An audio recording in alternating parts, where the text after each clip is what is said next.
नमस्कार, मी प्राध्यापक डॉक्टर छाया Jadhav. Economics world या यूट्यूब चॅनलच्या माध्यमातून आपण अर्थशास्त्र या विषयातील विविध विषयांवरती मार्गदर्शनपर व्हिडिओच्या माध्यमातून एकमेकांना भेटत आहोत। विद्यार्थी मित्र हो, सावित्रीबाई फुले पुणे विद्यापीठाने शैक्षणिक वर्ष 2019 पासून सेमिस्टर पॅटर्न पद्धती अवलंबली आहे। त्या अंतर्गत FY/BA अर्थशास्त्र या विषयासाठी भारतीय आर्थिक पर्यावरण हा विषय निश्चित केला आहे। यापूर्वीच्या व्हिडिओमध्ये मी आपणास भारतीय आर्थिक पर्यावरण या विषयाचा अभ्यासक्रम व आर्थिक घटक, आर्थिक पर्यावरणाचे महत्त्व याबद्दल मार्गदर्शन केलेले आहेच। आज मी आपणास आर्थिक पर्यावरणावर परिणाम करणारे राजकीय घटक कोणते याबद्दल मार्गदर्शन करत आहे। विद्यार्थी मित्र हो, आर्थिक पर्यावरण म्हणजे नेमकं काय? तर आर्थिक पर्यावरण म्हणजे व्यक्ती व समाजावर प्रभाव पाडणारी आर्थिक परिस्थिती होय। म्हणजेच काय तर व्यक्तीच्या व समाजाच्या सभोवताली जी परिस्थिती असते ती परिस्थिती आर्थिक पर्यावरणावरती प्रभाव पाडत असते किंवा आर्थिक पर्यावरणावर त्या परिस्थितीचा प्रभाव पडत असतो। यापूर्वी आपण अभ्यासले आर्थिक घटक, उदाहरणार्थ मानवी साधन संपत्ती, नैसर्गिक साधन संपत्ती, भांडवल, या सर्व घटकांचा आपण अभ्यास केला आहे। आज मी आपणास राजकीय घटक कोणते त्याबद्दल मार्गदर्शन करत आहे। आता राजकीय घटकांचा आपण जेव्हा विचार करतो तेव्हा पहिला मुद्दा येतो शासनाचे स्वरूप किंवा प्रकार। आपल्या देशातील शासन व्यवस्था कशा प्रकारची आहे, म्हणजे उदाहरणार्थ लोकशाही आहे की भांडवलशाही आहे की हुकुमशाही आहे की समाजवाद आहे, तर शासनाचे स्वरूप कसे आहे या घटकाचा निश्चितच आर्थिक पर्यावरणावर प्रभाव पडत असतो। लोकशाही शासन प्रणाली असेल तर निश्चितच आर्थिक पर्यावरण चांगले राहते व प्रगतीची संधी मिळते व आर्थिक विकासाला चालना मिळते, कारण आर्थिक घटकांना स्वातंत्र्य असते। लोकशाही प्रणालीमध्ये सर्वच आर्थिक घटक हे विकासाच्या दृष्टिकोनातून प्रेरित झालेले असतात। साहजिकच शासनाचे स्वरूप व प्रकार हा घटक आर्थिक पर्यावरणावर परिणाम करत असताना लोकशाही व्यवस्था ही विकासाला प्रेरक आहे असं आपणास म्हणता येईल। परंतु जर आपण हुकुमशाही अर्थव्यवस्था बघितली किंवा हुकुमशाही शासनाचे स्वरूप पाहिले तर या हुकुमशाही पद्धतीच्या राजकीय घटकाचा परिणाम आर्थिक पर्यावरणावर प्रतिकूल असलेला आपणास दिसून येतो। अगदी इतिहासात जर आपण पाहिलं तर हिटलर म्हटले की आपल्या समोर येते एक प्रकारची हुकुमशाही। म्हणजे अशा रीतीने अर्थव्यवस्थेत शासनाचे स्वरूप कसे आहे हा घटक आर्थिक पर्यावरणावर प्रभाव करत असतो असे आपणास या ठिकाणी स्पष्ट होते। शासन जर स्थिर असेल तर निश्चितच समाजामध्ये विकासाच्या प्रेरणा वृद्धिगत होताना दिसून येतात। राजकीय घटकामधील दुसरा घटक आहे राजकीय स्थिरता किंवा अस्थिरता। आता राजकीय जर अस्थिरता असेल तर निश्चितच आर्थिक पर्यावरणावर प्रतिकूल परिणाम होतो, कारण राजकीय अस्थिर असेल तर समाजातील जे लोक आहे किंवा व्यक्ती आहे, उद्योजक आहे, एकंदरीत समाजातील जे आर्थिक घटक आहे या आर्थिक घटकांमध्ये देखील अस्थिरता निर्माण होते आणि विकासाच्या मार्गावर जात असताना अनेक अडथळे किंवा समस्या निर्माण होतात किंवा विकासाच्या प्रेरणा क्षीण होतात। मग आर्थिक स्थैर्य जर असेल तर निश्चितच आर्थिक पर्यावरण हे चांगले राहते। राजकीय स्थैर्याचा परिणाम आर्थिक पर्यावरणावर निश्चितच होत असतो। त्या दृष्टिकोनातून राजकीय स्थैर्य देशाच्या प्रगतीच्या दृष्टीने सरकारला विकासाच्या मार्गावर घेऊन जाते, परंतु जर अस्थिरता असेल तर सरकारचा जास्तीत जास्त वेळ हा विविध आर्थिक धोरणांची आखणी करणे, अंमलबजावणी करणे यावर वेळ खर्च होतो आणि आर्थिक विकासावरती किंवा आर्थिक पर्यावरणावर प्रतिकूल परिणाम झालेला आपणास दिसून येतो। यावरून आपणास हे स्पष्ट होते की राजकीय स्थैर्य असेल तर आर्थिक पर्यावरणावर अनुकूल परिणाम होतो, राजकीय जर अस्थैर्य असेल तर आर्थिक पर्यावरणावर प्रतिकूल परिणाम झालेला आपणास दिसून येतो. उदाहरणार्थ नोटाबंदी. विद्यार्थी मित्र हो, नोटाबंदी हा एक राजकीय निर्णय होता किंवा तो देश पातळीवर घेतलेला निर्णय होता. परंतु ज्यावेळेस नोटाबंदी झाली त्यावेळेस त्या नोटाबंदीचा परिणाम समाजातील विविध आर्थिक घटकांवर फार मोठ्या प्रमाणावर झालेला आपल्याला दिसून येतो. त्यानंतरचा मुद्दा आहे सत्ताधारी पक्षांचा दृष्टिकोन. सत्ताधारी पक्षांचा दृष्टिकोन कसा आहे यावर आर्थिक पर्यावरण अवलंबून असते. उदाहरणार्थ सत्ताधारी पक्ष जर दैववादी किंवा थोडक्यात धार्मिक दृष्ट्या आग्रही असेल तर साहजिकच विकासाच्या दृष्टिकोनातून आर्थिक पर्यावरणावरती प्रतिकूल परिणाम झालेला आपल्याला दिसून येतो. म्हणजे सत्ताधारी पक्षाचा दृष्टिकोन आर्थिक पर्यावरणासाठी जर सकारात्मक असेल, नवीन तंत्रज्ञान किंवा परकीय भांडवल बोलवणे, फॉरेन डायरेक्ट इन्व्हेस्टमेंट बोलवणे, आर्थिक विकासासाठी विविध तंत्रज्ञान आयात करणे, विविध विकासाचे प्रकल्प उभारणे, उदाहरणार्थ अण्वस्त्र चाचणी किंवा असे विविध प्रकारचे जर प्रकल्प सत्ताधारी पक्षाने विचारात घेतले तर निश्चितच आर्थिक पर्यावरण आपल्याला चांगलं झालेलं किंवा अनुकूल असलेलं दिसून येतो.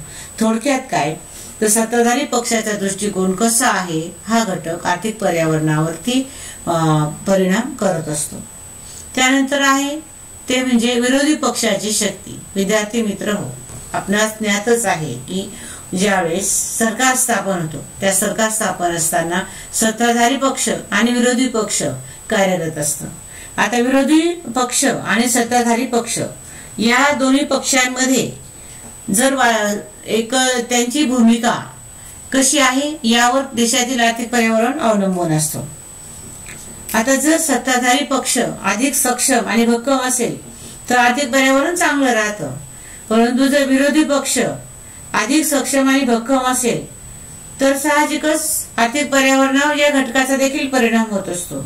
म्हणजेच सत्ताधारी पक्ष जर दिशादर्शक असेल तर निश्चितच आर्थिक विकासाच्या दृष्टिकोनातून देश वाटचाल करत असतो आणि सत्ताधारी पक्षाचे जे नियम किंवा जे निर्णय असतात त्या निर्णयावरती समाजातील लोकांचा देखील विश्वास बसतो आणि आर्थिक पर्यावरण चांगलं असलेलं आपणास दिसून येतं.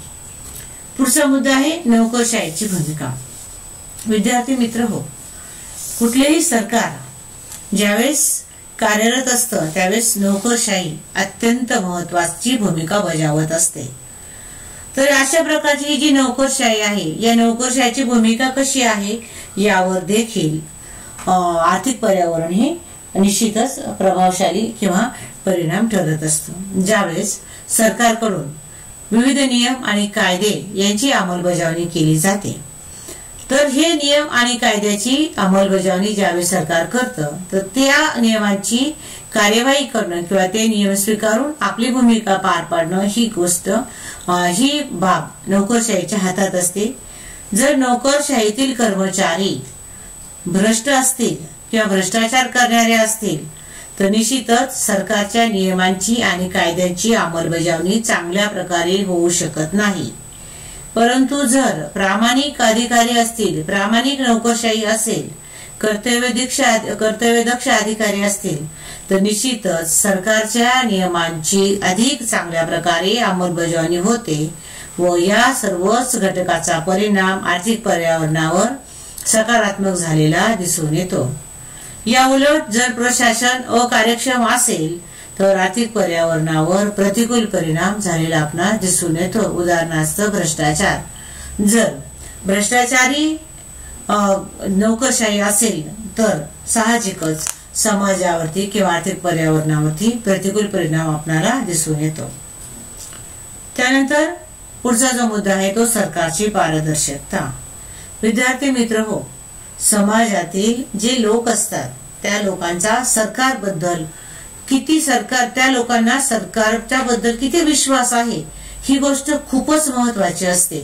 कारण सत्ताधारी पक्ष ज्यावेळेस विविध निर्णयाची अंमलबजावणी करते त्याबद्दल समाजातील लोकांना विश्वास वाटला पाहिजे. तर असा विश्वास निर्माण झाला तर सरकारचे नियम आणि कायदे लोक अनुकरण करतात किंवा त्याची अंमलबजावणी करतात. त्या दृष्टिकोनातून देशातील लोकांना सरकारबद्दल विश्वास वाटत असेल, अशा पद्धतीचं जर सरकारची भूमिका पारदर्शक असेल तर निश्चितच आर्थिक पर्यावरण चांगलं राहतं व सरकार पारदर्शक असल्यामुळे सरकारच्या निर्णयाला समाजातून पाठिंबा मिळतो आणि आर्थिक पर्यावरणावर चांगला परिणाम झालेला आपणास दिसून येतो। परंतु जर सरकारची एकंदरीत भूमिका पारदर्शक नसेल तर लोकांना सरकारच्या भूमिकेबद्दल संभ्रम निर्माण होतो किंवा शंका निर्माण होते आणि साहजिकच सरकारच्या निर्णयाचे जे कायदे नियम याची अंमलबजावणी होत असताना लोकांकडून प्रतिसाद मिळत नाही किंवा सकारात्मक परिणाम दिसून येत नाही व त्याचा परिणाम साहजिकच आर्थिक पर्यावरणावर झालेला आपणास दिसून येतो। परिणामी आर्थिक विकासावर देखील प्रतिकूल परिणाम झालेला आपणास दिसून येतो। पुढचा मुद्दा आहे सरकारचे करविषयक धोरण। सरकारला जे विविध योजना राबवण्यासाठी उत्पन्न लागतं तर त्यासाठी सरकारचं जे करविषयक धोरण आहे हे सरकार राबवत असतं। विद्यार्थी मित्र हो, सरकारला उत्पन्नाचे महत्वाचे साधन म्हणजे कर होय। तर सरकार जे करविषयक धोरण राबवते या करविषयक धोरणाची अंमलबजावणी अधिक चांगल्या रीतीने व योग्य प्रमाणे झाली तर निश्चितच आर्थिक पर्यावरणावरती चांगला परिणाम दिसून येतो। परंतु जर सरकारने करविषयक धोरण राबवत असताना अन्यायकारकरित्या ते राबवले व त्याची अतिशय कठोर कार्यवाही केली तर याचा परिणाम आर्थिक व सामाजिक पर्यावरणावर झालेला दिसून येतो। देशातील कररचना ही बचत व गुंतवणुकीला प्रोत्साहन देणारी असेल तर आर्थिक पर्यावरणावर सकारात्मक बदल झालेला आपणास दिसून येतो। पुढचा मुद्दा आहे नियम आणि कायदे। ज्यावेळेस एखादी लोकशाही प्रणाली किंवा एखादी अर्थव्यवस्था कार्यान्वित असते त्यावेळेस साहजिकच लोकशाही प्रणाली चालवण्यासाठी किंवा अर्थव्यवस्थेची कार्यपद्धती मार्गक्रमण करण्यासाठी नियम आणि कायद्यांची अंमलबजावणी करणे महत्त्वाचे असते। जर देशातील नियम आणि कायदे सुरळीतपणे समाज जीवनावर प्रभावशाली ठरत असतील तर साहजिकच आर्थिक घटकांवर चांगला प्रभाव दिसून येतो। म्हणजेच काय तर देशातील नियम आणि कायदे समाजाच्या दृष्टिकोनातून जर सकारात्मक वाटत असतील तर आर्थिक व्यवहार सुरळीतपणे चालतात व लोक देखील नियम आणि कायद्यांची अंमलबजावणी चांगल्या रीतीने करतात व आर्थिक पर्यावरणावर अनुकूल परिणाम झालेला दिसून येतो। या उलट जर सरकारचे नियम आणि कायद्याची अंमलबजावणी करताना समाजाचा प्रतिसाद मिळाला नाही, समाजाकडून या नियमांची व कायद्याची अंमलबजावणी झाली नाही तर आर्थिक पर्यावरणावरती प्रतिकूल परिणाम आपणाला दिसून येतो। त्यानंतरचा मुद्दा आहे सरकारी खर्चाची पातळी। विद्यार्थी मित्र हो, आपण जेव्हा कल्याणकारी राज्याची कल्पना विचारात घेतो तर कल्याणकारी राज्याच्या कल्पनेमध्ये समाजाचं हित आणि कल्याण साध्य करण्यासाठी सरकारला फार मोठ्या प्रमाणावर सार्वजनिक खर्च करावा लागतो। उदाहरणार्थ लोक कल्याणकारी कार्यक्रमासाठी खर्च, गरिबांसाठी विविध योजना दिल्या जातात, दारिद्र्य निर्मूलनाच्या योजना दिल्या जातात, बेकारी निर्मूलनाच्या विविध योजना सरकार राबवत असतो व अशा प्रकारच्या विविध योजना राबवत असताना सरकारला मोठ्या प्रमाणावर सार्वजनिक खर्च करावा लागत असतो। तर सरकारकडून लोक कल्याणकारी कार्यक्रमावर जर मोठ्या प्रमाणावर सार्वजनिक खर्च झाला तर साहजिकच अनुकूल आर्थिक पर्यावरण दिसून येतं। परंतु जर सरकारकडून लोक कल्याणकारी कार्याव्यतिरिक्त जर सार्वजनिक खर्च होत असेल तर देश कर्जबाजारी होतो व आर्थिक पर्यावरणावर प्रतिकूल परिणाम आपणास झालेला दिसून येतो।